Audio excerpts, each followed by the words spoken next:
As we reflect on the 250 years, we think about one of the first diplomatic partners we made around the world, which was Mauritius. Il faut rappeler aux Américains que le seul pays africain dont les habitants se sont battus physiquement, sont morts pour leur indépendance, c'est Maurice. What we tried to do is find a location that would suit us for the next 100 years. We're going to be here to stay. Il y a environ 130 chambres de commerce américaines dans le monde et plus de 30 en Afrique. Nous facilitons des connexions d'affaires, que ce soit localement ou internationalement. L'ambassade américaine comptait dans cet échange de culture là, entre Maurice et les États-Unis. La similarité qu'il y a entre les États-Unis et l'île Maurice, c'est que déjà, les gens sont super sympas, beaucoup de vivacité, la nourriture, chef's kiss, trop bon. Je mets ma culture, je mets manger marocain. Je fais des pizzas, Mauritian chicken curry qui est bien vendu. Quand je suis aux États-Unis, j'ai la chance, je suis dans une famille qui s'appelle Host Family, qui, comment dire, on reste avec eux. Donc, je ne peux pas dire que l'université, mais je connais comment une famille américaine vit. C'est McCarthy qui était venu à Maurice. Et ça, c'est intéressant parce que notre relation avec les États-Unis a commencé avant même notre relation avec les Anglais.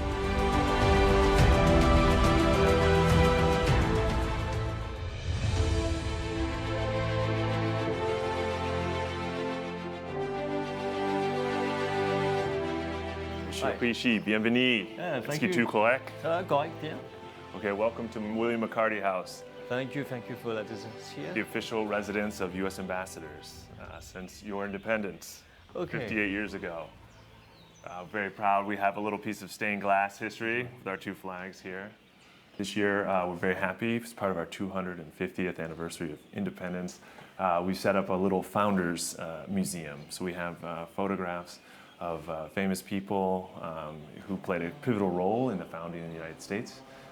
Just to point out one of our very first presidents here, John Adams, was a really leading intellectual kind of promoting the U.S. to declare independence and found one of the world's first large-scale democracies. Show us more. What is this plaque about? Thank you. That's a great question. In fact, this is something very prominent and also very important to us. So this is a plaque, which is a quote from Franklin Delano Roosevelt, to remind us that the true owner of these houses are not us, the inhabitants, but actually the American people. And so to try to just remember that we serve the American people. And this is actually based off of something around our independence was the White House is called the People's House. So it was as we were breaking from the King of England and monarchy more generally, we wanted to really drive home that the residences of U.S. officials and leaders are owned indeed by the people. At any residence, we'd always want to acknowledge our host country as well as our own for official events. Yes. Craig Hardmeyer, so more than 230 years of American presence here in Mauritius. Please tell us, how did this relationship grow over the years? We're very excited to one, for the 250th anniversary of our independence globally, but here in Mauritius in particular. We think about one of the first diplomatic partners we made around the world, which was Mauritius.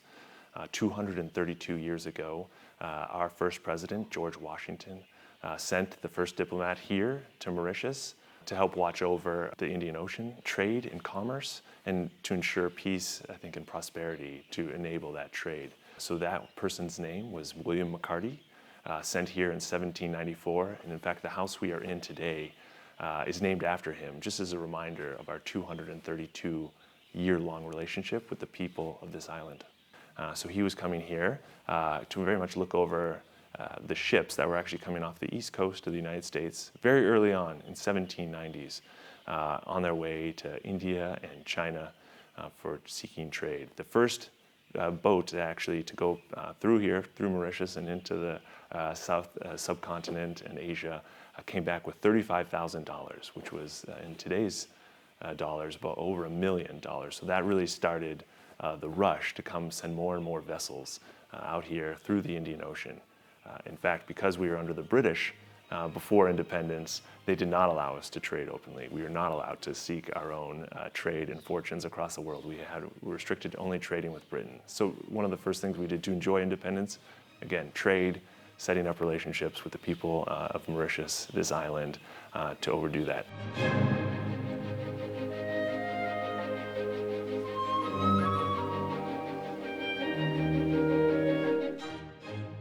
Alors, Marcel Inzelé, donc vous êtes le co-auteur avec Mike Harris de ce livre qui parle justement de l'indépendance, les 250 ans d'indépendance des États-Unis. Et vous parlez aussi du rôle de l'île Maurice dans cette guerre de l'indépendance. Donc, comment Maurice a contribué pour l'indépendance des États-Unis? Alors, c'est très intéressant parce que c'est les Français qui sont venus à la rescousse des Américains. Sans les Français, les Américains n'auraient pas eu leur indépendance aussi vite. Quand Benjamin Franklin, qui est un des signataires de la lettre d'indépendance en 1976, est envoyé à Paris comme c'est le premier diplomate américain. Éventuellement, il rencontre le roi, Louis XVI, et qui lui ensuite promet son aide à l'Amérique.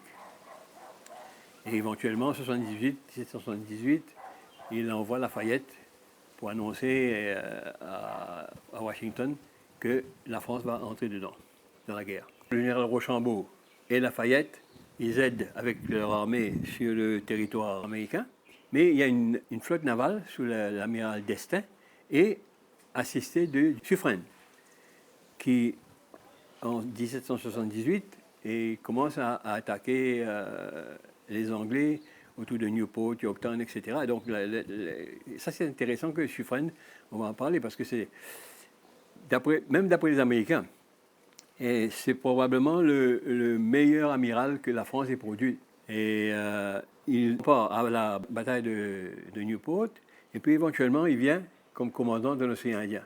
Maurice est alors colonie française.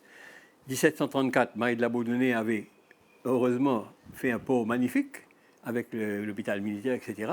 Donc Suffren profite de ça.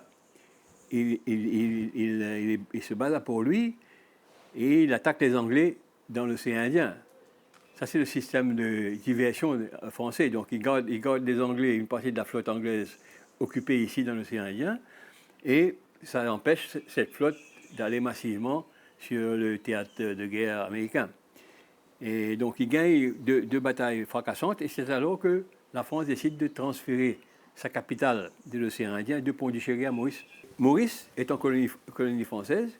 Maurice est le seul pays africain, et je dis ça à nos amis qui sont en train de se battre pour la gloire, pour les Chagos, il faut rappeler aux Américains que le seul pays africain dont les habitants se sont battus physiquement, sont morts pour leur indépendance, c'est Maurice. Étienne Girard.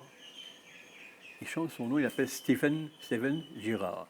Alors lui, avec ses bateaux, il fait la traite dans les Amériques, les îles, etc.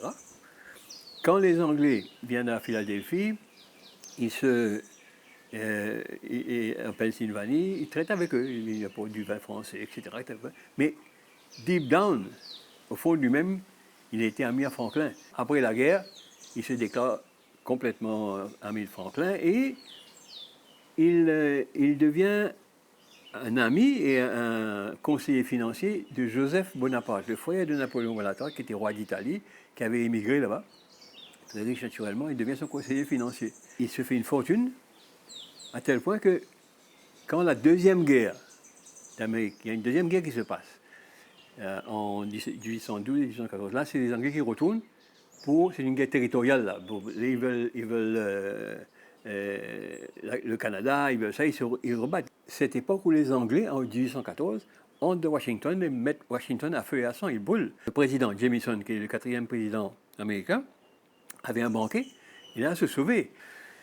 Alors, Girard, éventuellement, devient tellement riche que même il achète la première banque, qui s'appelle la First Bank of America, qu'il rebaptise Bank of Stephen Girard.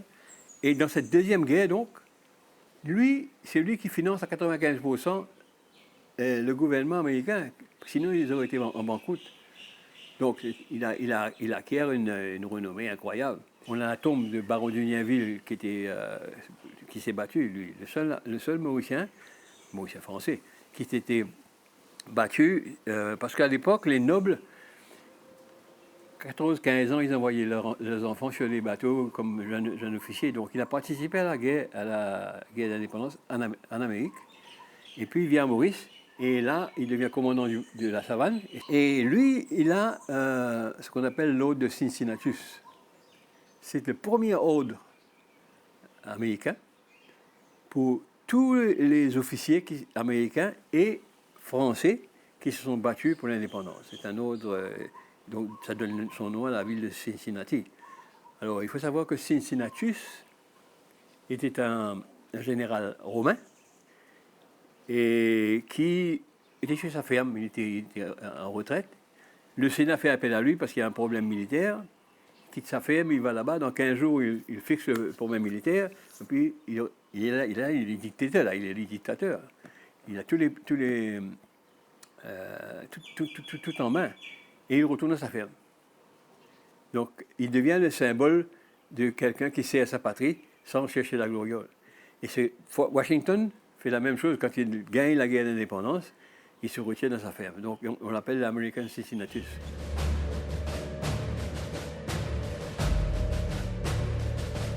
Depuis plus de 80 ans, les forces navales américaines en Europe et en Afrique ont tissé des relations stratégiques avec leurs alliés et partenaires afin de préserver la sécurité et la stabilité. En février 2026 a eu lieu l'exercice Cutlass Express 2026, parrainé par la United States Africa Command, AFRICOM.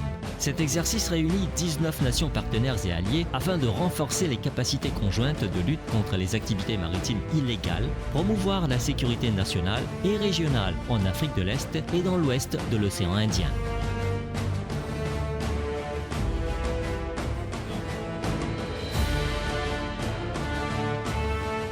Mauritius is part of the combined military force, so that is a big deal to help establish again that thickening of the network. C'est pour faire un entraînement dans ce domaine-là.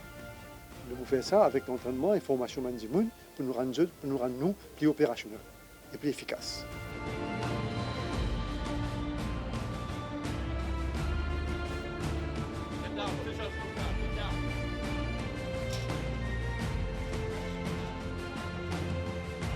"232 years ago, the same principles and the columns of our relationship stay the same, stay true, which is peace and prosperity." So one, back in 232 years ago, there were pirates throughout the Indian Ocean, based out of Madagascar and across the seas.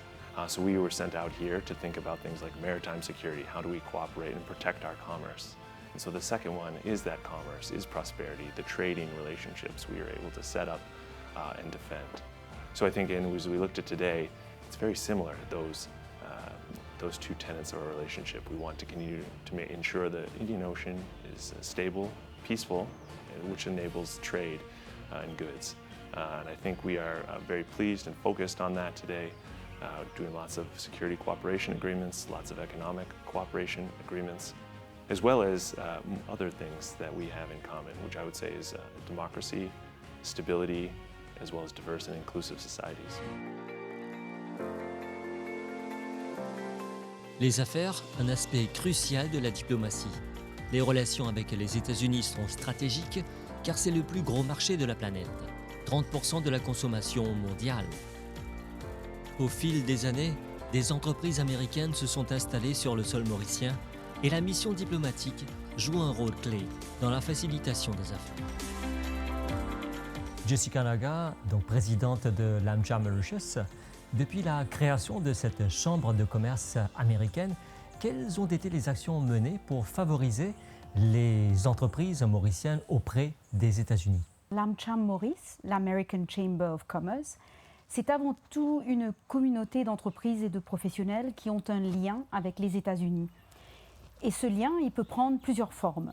Nos membres, ce sont d'abord des grandes entreprises américaines qui opèrent directement à Maurice. On pense à Coca-Cola, à Mastercard, à Dayforce par exemple.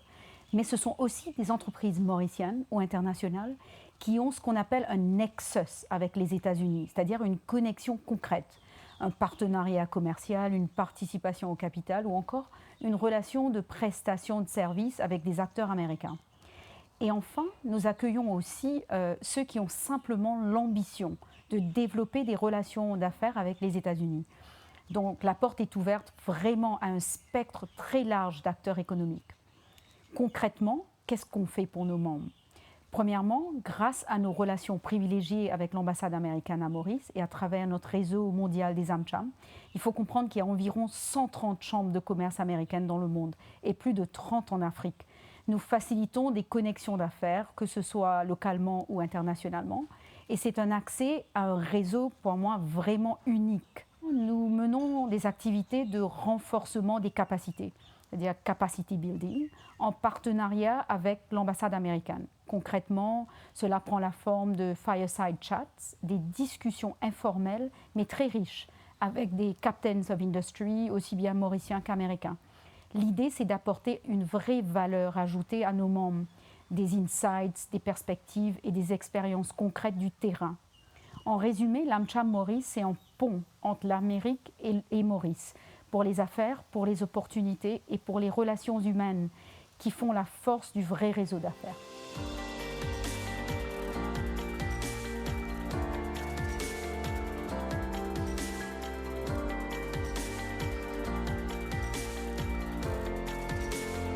Vidya Munigan, vous êtes Managing Director de Dayforce.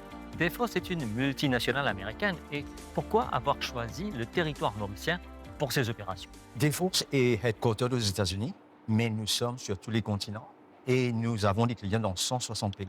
Donc je dirais que Dayforce est une entreprise globale.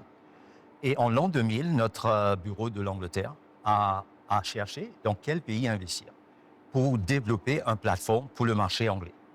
Donc à cette époque, nos collègues États-Unis n'avaient pas encore découvert les capacités de l'île Maurice. Et donc ça a été un franc succès. Et au fil des années, nous avons commencé à travailler avec les clients aux États-Unis. Et aujourd'hui, on a une réputation de qualité, de réactivité. Et l'entreprise s'est développée énormément pendant ces années. Quelles sont, selon vous, des forces de Maurice qui attirent les investisseurs américains? Les forces de Maurice, c'est la stabilité économique, politique. Les Américains sont très conscients de ça. Deuxième, c'est la qualité de la main-d'œuvre. Le professionnalisme, la réactivité, parce que pour les Américains, speed, c'est très important. Et la qualité de service et la culture de l'entreprise.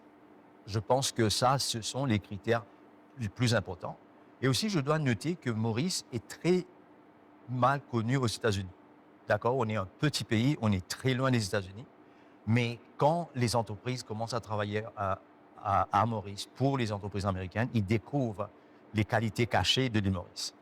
Alors, les États-Unis représentent un grand marché pour les entreprises mauriciennes, mais il y a quand même des difficultés avec les récents tarifs. Est-ce que les USA attirent toujours? Alors, les États-Unis demeurent un marché attractif pour les entreprises mauriciennes grâce à leur taille, leur pouvoir d'achat et leur dynamisme économique. Les récents tarifs douaniers représentent certes un défi supplémentaire, mais ils ne remettent pas fondamentalement en cause l'intérêt de ce marché. Il convient plutôt de les considérer comme une invitation à revoir notre positionnement, à monter en gamme et à renforcer la valeur ajoutée de nos produits et de nos services. Maurice a toujours su s'adapter aux évolutions de l'environnement international. Aujourd'hui, encore, avec la bonne stratégie et les bons partenaires, le marché américain reste une opportunité réelle et même stimulante pour les entreprises mauriciennes ambitieuses. What would attract Americans to invest in Mauritius? Yes, well, one thing might attract them is the lovely beaches, oceans, and golf courses. But really what I think they find here is a stable, secure, open, and transparent economy with a very talented and hardworking workforce, as well as opportunities to invest in not only sectors such as textiles or resorts, but actually industries of the future. So we're seeing lots of U.S. investments starting to come in financial services, technology, and biotechnology, which is great. I've also found, and along with my colleagues, that more and more U.S. businesses are looking to come to Mauritius to actually set up headquarters here, not just for Mauritian trade with the United States, but actually going into Africa. La présence d'une mission diplomatique américaine à Maurice joue un rôle concret et précieux pour les entreprises des deux pays. Elle constitue d'abord un pont institutionnel, un vrai point de contact officiel qui facilite les démarches, clarifie les réglementations et aide à naviguer dans les exigences administratives des deux côtés. Au-delà de l'aspect administratif, l'ambassade américaine organise régulièrement des événements de networking, des forums commerciaux et des rencontres entre entrepreneurs mauriciens et américains, créant ainsi des opportunités d'affaires qui n'existeraient pas autrement. Elle joue également un rôle de signal de confiance. La présence diplomatique américaine renforce la crédibilité de Maurice comme destination sérieuse pour l'investissement et le commerce international. En résumé, c'est bien plus qu'une présence symbolique, c'est un levier concret pour les affaires.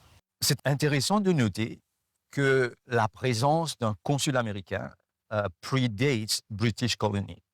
En 1794, George Washington a envoyé un représentant, M. McCarthy, qui était venu à Maurice. Et ça, c'est intéressant parce que notre relation avec les États-Unis a commencé avant même notre relation avec les Anglais. Depuis, la relation, je dirais, est très bonne avec les États-Unis parce qu'on est vu comme un pays stable, un pays ami, mais il ne faut pas take it for granted. Je pense qu'on doit être cautious à continuer à travailler sur la diplomatie pour s'assurer que Maurice est un trusted partner. Parce que n'oublions pas, les États-Unis, c'est le numéro 1, le plus grand économie à Maurice, peut-être jusqu'en 2050 ou même plus après.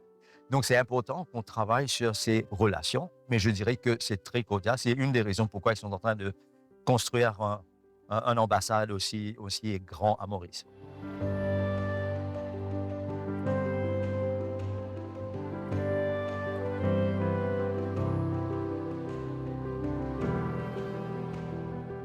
Nous sommes sur le chantier du nouveau quartier général de l'ambassade des États-Unis, mais il faudra attendre 2028 pour qu'il soit vraiment opérationnel. Alors ici, on n'entre pas sans casque, sans gilet, et même on doit traverser toute une ligne de contrôle, de vérification afin d'assurer notre sécurité de tout le monde qui passe ici, qui vient dans ce chantier. Beaucoup de questions se posent concernant justement ce chantier gigantesque, ce bâtiment. Qu'est-ce qu'il va abriter? Et aussi en matière de sécurité, on pose beaucoup de questions et on va avoir les réponses avec les personnes responsables de la construction de ce bâtiment qui sera le nouveau quartier général de l'ambassade des États-Unis à Bagatelle. What we tried to do was find a location that would suit us for the next 100 years. We're going to be here to stay. And when we found this Mocha Smart City, I think it aligned with some of our long-term goals with sustainability. Also location-wise, it's close to the city, also close to the airport, but gives us some elevation from some of the more flood-prone areas. So all in all, I think it's a nice location, it's up and coming.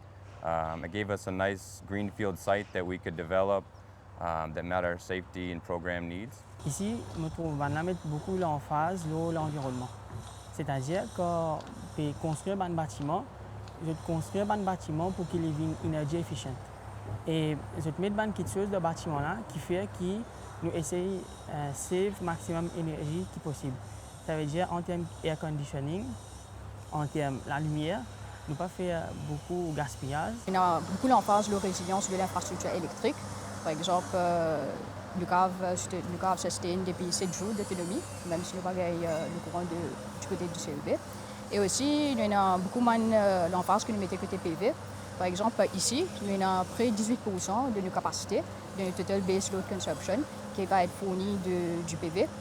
Le PV qui va être installé dans les roofs et aussi dans les parkings. Il y a 4 générateurs et que ça c'est qui marche avec diesel, mais seulement optimisé en termes d'efficience. Et nous avons un fuel pollution qui ne peut pas gagner dans plusieurs chantiers et que nous avons un fuel leakage detectors au bas qui nous est installé qui peut aider nous à détecter un leakage ou un potential leakage dans le futur. Le rainwater harvesting, c'est quelque chose de très intéressant parce qu'ici à Maurice, nous avons beaucoup la pluie et nous trouvons que tout nous la pluie des PAD. Mais ici, nous avons tout un bâtiment qui est équipé avec roof drains. Donc, tout de l'eau la pluie est collectée sur nos bâtiments et il passe par un piping system, il a un rainwater tank. Donc, ça, c'est quelque chose de très intéressant que nous trouvons. Et cette eau est traitée et elle est réutilisée. We don't want to seem like a bunker. And a lot of times with embassies, U.S. embassies, you balance that openness with the security aspect. So for here example, we've split our wall into two. So we have some security elements where we block out the anti-ram and the anti-climb elements. So it's a little bit more forward-facing. People can see into the embassy, we can see out. And then we balance that with some of the places along the road and our neighbors where we've combined the elements. And that goes throughout the entire project. So we want to be able to keep our security, but also be able to welcome the host nation and protect our folks. Au niveau expertise que tu es arrivé, il vraiment dépasse tout ce qui nous a ici actuellement à Maurice. Et technologie qui est amenée, ça aussi est bien avancé. Et ban là, c'est pas ban, c'est des gens qui comptent cher, de expliquer, de partage, de connaissances, de savoir-faire. Et ça, côté-là, vraiment, apprécier ça. We build in 270 locations. So oftentimes what will happen is we'll build an embassy somewhere and then that knowledge will be passed on to the local workforce and we can leverage that in our next project. So here on the Mauritius project, we have over 25 nationalities represented. Lots of Mauritians, we have a lot of Indian nationals, we have East Africans. People from all over the world come together to build these projects. The building will be functionally ready to occupy around December 2027. And then depending on the embassy and the program needs and the ability of the staff and get people out here to move, we're thinking early 2028 was when we'll probably change our flag from downtown Port Louis to out here in Mocha.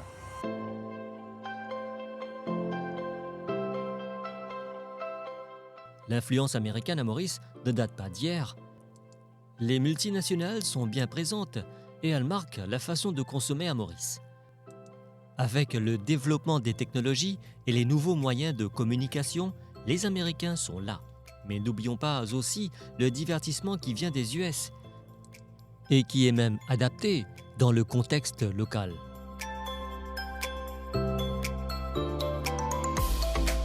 They told me to take a streetcar named Desire and then transfer to one called Symmetries and ride 6 blocks and get off at Elysian Fields.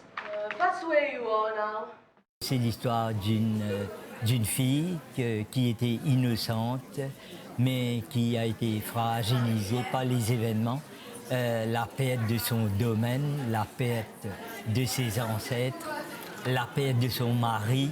À travers la scène même, à travers l'atmosphère, on montre ce quartier pauvre de la Louisiane. Et c'est de ce quartier que vient la fille qui jadis habitait un domaine. Vous voyez, c'est un dépaysement total. Streetcar Named Desire, c'est aussi Marlon Brando et Vivien Leigh. Oui. Donc, est-ce que vous avez pris en considération que c'était un succès mondial et pour amener ça à Maurice, mettre sur scène? En tant que metteur en scène, je n'ai vu absolument aucune vidéo, aucun film sur A Streetcar Named Desire, parce que ça allait un peu colorer mon analyse, ma façon de réaliser cette pièce-là. J'ai voulu dégager une mise en scène originale, entre guillemets, et c'est comme ça que j'ai procédé. J'ai pas vu Marlon Brando, j'ai vu aucune vidéo sur la pièce. Et tous nos acteurs sont mauriciens, des jeunes, certains même inexpérimentés. Je suis à Washington DC, je suis étudiante en relations internationales à George Washington University. J'ai choisi d'étudier aux États-Unis parce que j'avais aucune idée de ce que je voulais faire, j'avais juste une idée de l'endroit. Et franchement, ils ont un programme qui s'appelle Liberal Arts Degrees et tu peux un peu choisir en fait ce qui te plaît. Donc moi j'ai décidé que les relations internationales ça m'intéressait et puis j'ai décidé que je ne savais pas quoi dans les relations internationales. Donc maintenant j'ai trouvé que c'est la région africaine et tout ce qui est sciences environnementales. Alors mon impression des États-Unis avant d'y arriver, avant d'être étudiante ici, c'est que tout allait être juste énorme. La preuve. Et effectivement, une fois que je suis arrivée, tout est super grand, tout est énorme, mais en même temps c'est magnifique, des paysages absolument incroyables et juste tout autour en fait. Alors surtout à Washington, il y a aussi énormément de culture. Enfin, il y a le Washington Monument juste derrière moi, qui est juste derrière aussi. Il y a le Lincoln Monument Et il y a tellement de choses qui se passent à DC, il y a toutes les grandes organisations mondiales et aussi la population est super diverse. Donc j'adore, ça me rappelle beaucoup Maurice. J'aime bien et ce que ça fait la différence en fait d'être mauricienne ici, c'est qu'on est super habitué à tout ce qui est la diversité culturelle. Et donc ça c'est quelque chose qui m'a pas dépaysé du tout. Un truc de super différent, c'est de s'adapter. Donc effectivement le langage, l'accent, super bizarre. On est beaucoup plus habitué à l'accent anglais que l'accent américain. Aussi, j'ai eu énormément de chance parce que j'ai fait toutes sortes de sessions d'information avec Education USA à l'ambassade à Maurice. Et donc ils m'ont super bien préparé, ils m'ont dit exactement comment ça allait être. Les gens sont super sympas et comme on sait tous, la mentalité trace la même. Donc je me suis adaptée et je pense que c'est pas super compliqué, il faut juste essayer de se faire des amis. Les similarités qu'il y a entre les États-Unis et l'île Maurice, c'est que déjà les gens sont super sympas, beaucoup de diversité, la nourriture, chef's kiss, trop bon. Beaucoup de variétés aussi, il y a énormément de... vu que c'est la capitale, plein de personnes de différents pays y sont. On commence mon programme en 2019 avec 5 copains. Moi, à Houston, Texas. On fait un programme 1 an, un niveau chef de parti, quotidiennement, beaucoup de mon carrière.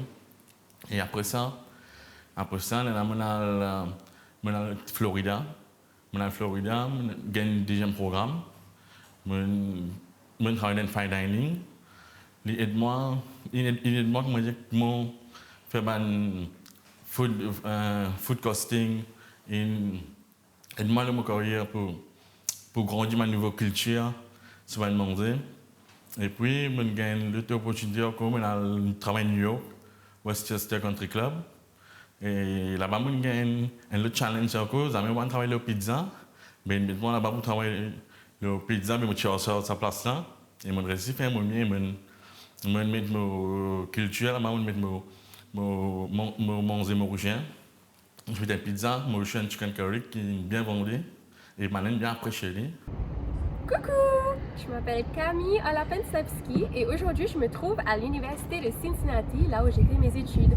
Maintenant, moi, j'habite toujours à Cincinnati, Ohio, où je suis enseignante. Franchement, question d'adaptation, pour moi, c'était pas trop difficile.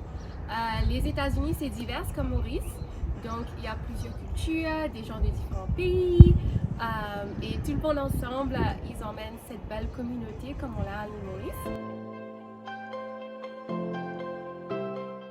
Andy Locke, directeur de Think Recruitment, nous connaît qui, ou une institution, avait en internship un étudiant aux États-Unis qui fait les États-Unis. Depuis 2018, nous faisons un échange entre Maurice et les États-Unis. Nous choisissons les États-Unis qui fait parce que ça l'échange de culture et, comme on étudie, c'est l'une opportunité.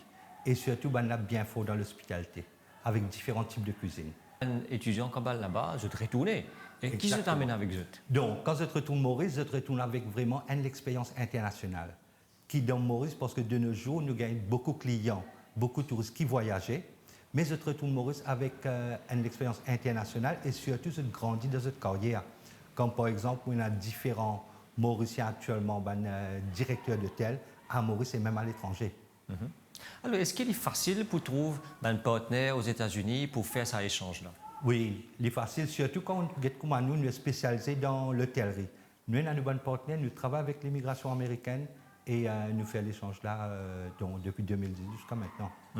Est-ce que l'ambassade américaine facilite un petit peu? Exactement, donc l'ambassade américaine contient cet échange de culture là, entre Maurice et les États-Unis. Et il facilite beaucoup les procédures.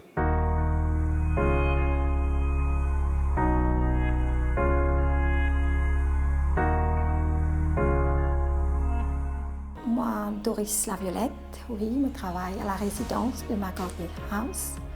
Ça fait 5 ans que je suis ici. Je m'occupe de la maison ici, je nettoie, je m'occupe de faire lingerie, enfin, je aide partout.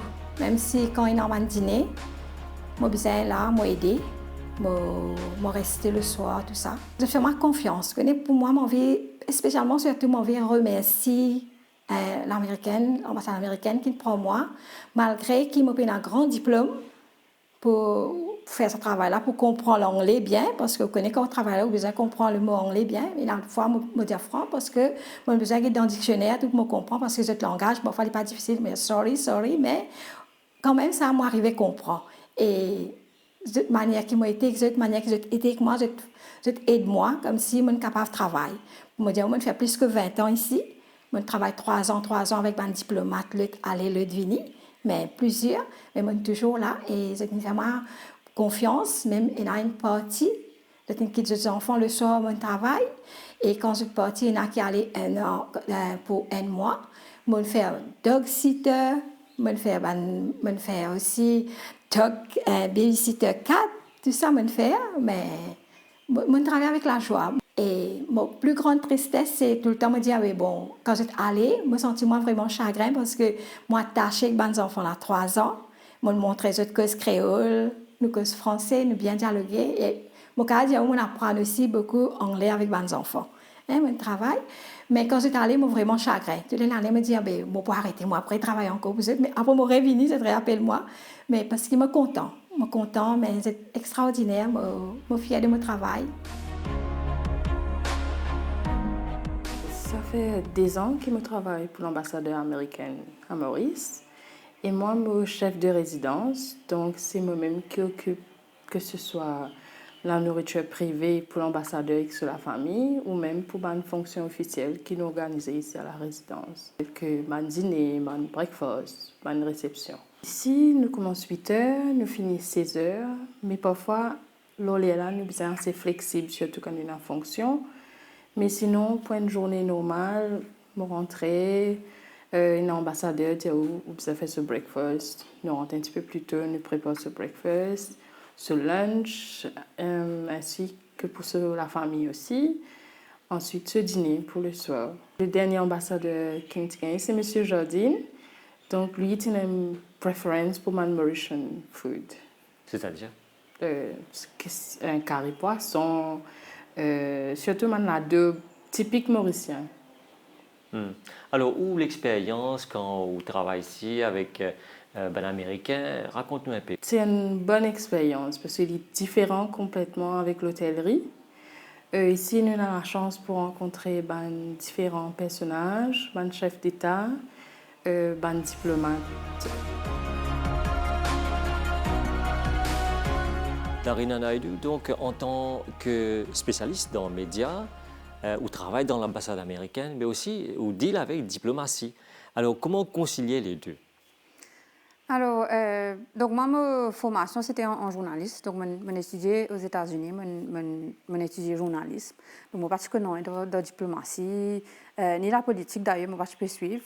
C'était journaliste, je comptais écrire. Et donc, je vis de Maurice, je fais la presse, mais après, je postulé pour travailler ici. Donc là, je travaille avec des journalistes. Donc, c'est maintenant qu'ils m'apprennent un petit peu plus avec la diplomatie, des problèmes géopolitiques, des sujets qui, avant, même, pas si vraiment intéressés. Ou là, je travaille en plein là-dedans. Donc ouais, c'était une ouvertement beaucoup de sujets, au fait, parce que là, le travail qu'ils me fait, c'est me préposer, par exemple, pour une interview avec la presse, une interaction avec la presse. Donc, je besoin aussi préposer dans un sujet que je vous cause. Donc, définitivement, on apprend beaucoup à faire, surtout la diplomatie. Ouais. Déjà, pour préparer une personne, un pays qui deal avec le monde entier, donc il y a beaucoup de recherches, beaucoup de travail à faire pour préparer ça. Donc, comment ça te fait? C'est une équipe ou tout seul? Au fait, nous, à l'ambassade, on a une petite ambassade ici.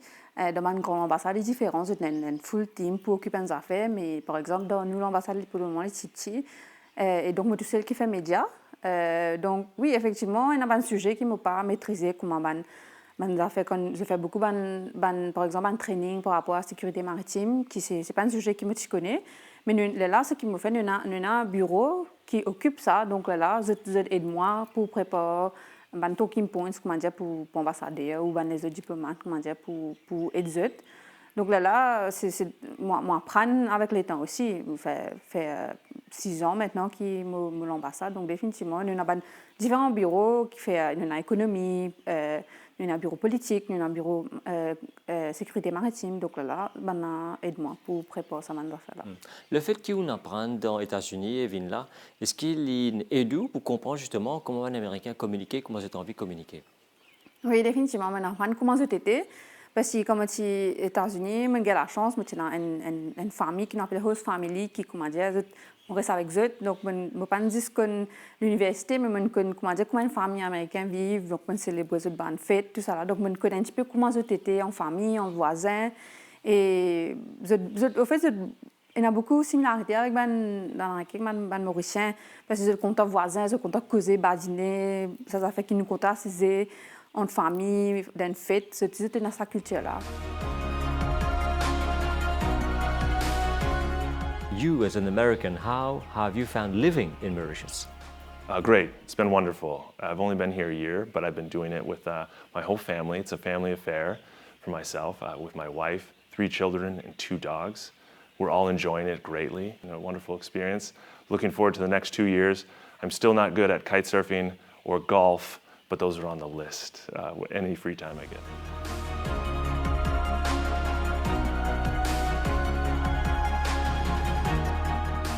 So let's play golf together someday when you're free. Great.